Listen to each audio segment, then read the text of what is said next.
এবারের এসএসসি ও সমমানের পরীক্ষায় গড় পাশের হার ৮৩.০৪। ফলাফল বিচারে সারা দেশে প্রথম হয়েছে যশোর শিক্ষা বোর্ড, দ্বিতীয় রাজশাহী আর তৃতীয় অবস্থানে আছে বরিশাল। দেশের ৫১টি শিক্ষা প্রতিষ্ঠান থেকে একজন শিক্ষার্থীও পাশ করতে পারেনি। গত বছর এমন প্রতিষ্ঠান ছিল ৪৮টি।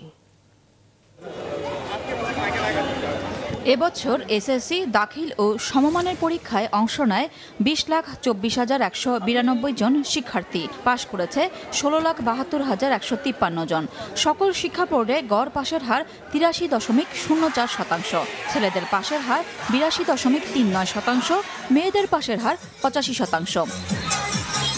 এবছর সারা দেশে জিপিএ-৫ পেয়েছে ১,৮২,১২৯ জন। এর মধ্যে ৮৩,৩৫৩ জন ছেলে, মেয়ে ৯৮,৭৭৬ জন। পাশের হারের মতো জিপিএ-৫ পাওয়ার দিক দিয়েও এগিয়ে মেয়েরা। গতবারের চেয়ে এবার জিপিএ-৫ কমেছে ১,৪৪৯ জন। সাধারণ শিক্ষা বোর্ডগুলোর মধ্যে সবথেকে ভালো করেছে যশোর শিক্ষা বোর্ড। এই বোর্ডে পাশের হার ৯২.৩৩%। এরপরই রাজশাহীর অবস্থান, পাশের হার ৮৯.২৬%। ঢাকা ৮৩.৯২%। বরিশালে ৮৯.১৩%, ময়মনসিংহে ৮৫%, চট্টগ্রামে ৮২.৮০%, কুমিল্লায় ৭৯.23%, দিনাজপুরে ৭৮.43%, সিলেটে ৭৩.35%। পাশের হারের দিক থেকে যা সব থেকে কম। মাদ্রাসা বোর্ডে পাশের হার ৭৯.৬৬%, কারিগরি বোর্ড থেকে ৮১.৩৮% শিক্ষার্থী পাশ করেছে।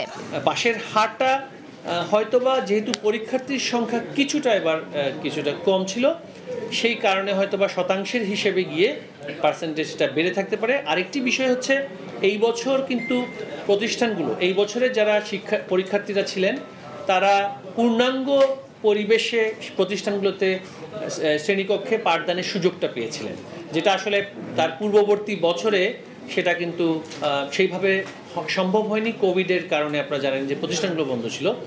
দুপুরে সচিবালয়ে এক সংবাদ সম্মেলন করে এসএসসি ও সমমানের পরীক্ষার ফলাফল তুলে ধরেন শিক্ষামন্ত্রী। এ সময় তিনি জানান, এবার ৫১ শিক্ষা প্রতিষ্ঠানের কোনো শিক্ষার্থী পাশ করেনি। ২,৯৬৮ শিক্ষা প্রতিষ্ঠানের শতভাগ শিক্ষার্থীরা পাশ করেছে। তো আসলে আমাদের প্রক্রিয়ার দুর্বলতা, শিক্ষার্থীর দোষ নয়।